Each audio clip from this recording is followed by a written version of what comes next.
حضرت ابو ہریرہ رضی اللہ عنہ سے روایت ہے کہ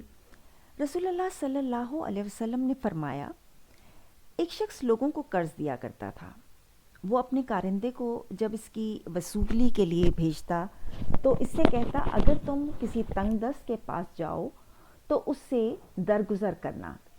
ہو سکتا ہے کہ اللہ بھی ہم سے درگزر کرے۔ چنانچہ رسول اللہ صلی اللہ علیہ وسلم نے فرمایا، جب وہ اللہ تعالیٰ سے ملا تو اللہ نے اسے بخش دیا۔ یعنی ایک شخص لوگوں سے قرض کا لین دین کیا کرتا تھا، پھر انہیں ادھار پر اشیاء فروخت کرتا تھا۔ وہ اپنے پاس موجود لڑکے کو جو لوگوں کے ذمے واجب الادا قرض وصول کرتا تھا،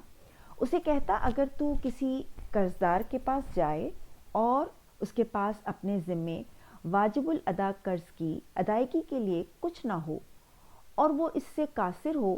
تو اس سے درگزر کرنا،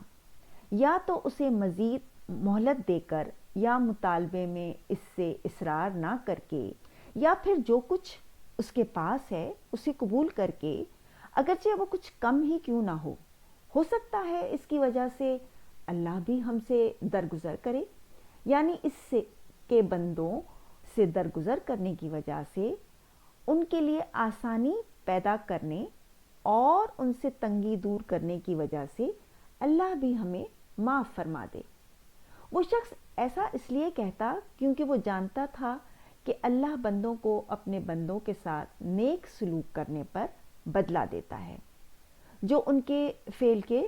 موافق ہوتا ہے، اور اسے بخوبی علم تھا کہ جو کوئی نیک عمل کرتا ہے اللہ اس کے اجر کو ضائع نہیں کرتا۔